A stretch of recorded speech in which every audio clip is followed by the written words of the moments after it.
ویسے بھی گاؤں والے جلدی سو جایا کرتے تھے۔ عمران نے کمرے کا دروازہ اچھے سے بند کر دیا اور اپنی شرٹ اتار دی۔ میری امید ایک بار پھر ٹوٹنے والی تھی کہ حقیقت نے مجھے شرمندہ کر ڈالا۔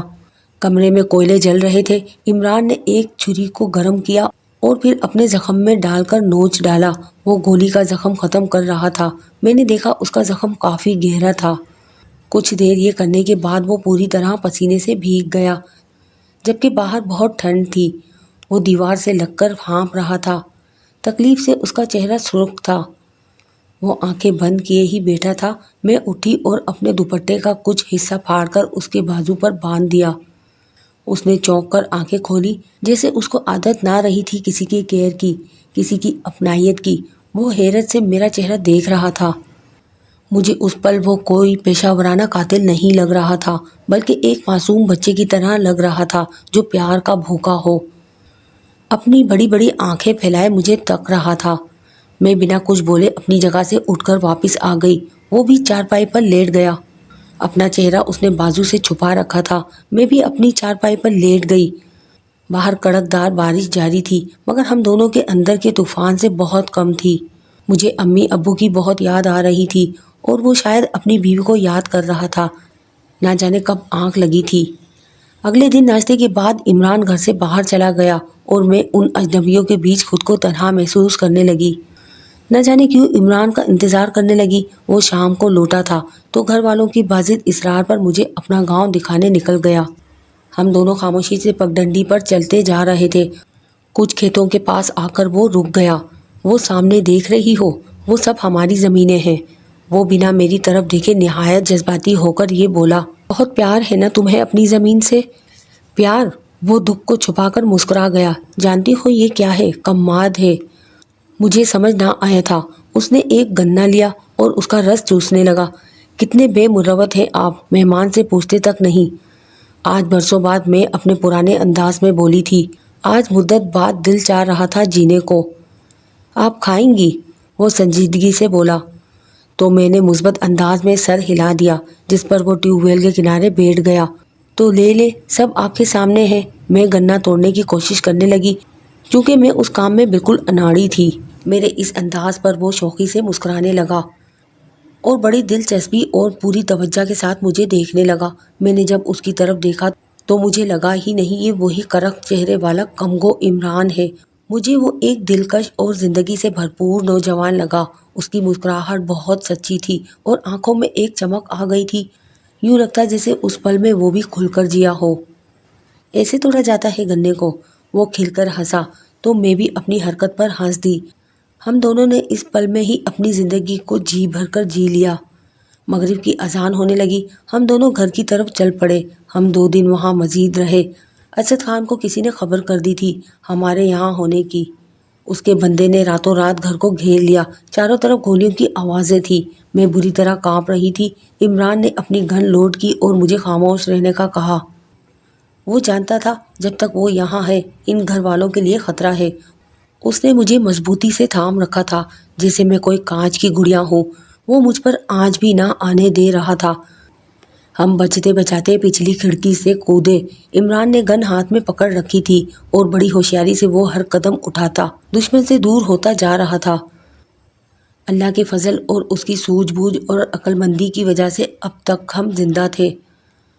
اب ہم تیزی سے بھاگ رہے تھے۔ عمران نے سڑک والے رستے کے بجائے کھیتوں کے بیچ کا رستہ لیا۔ وہاں بھاگنا میرے لیے بہت مشکل ہو رہا تھا۔ عمران کی رفتار مجھ سے بہت زیادہ تھی۔ اس نے مضبوطی سے میرا ہاتھ پکڑ رکھا تھا۔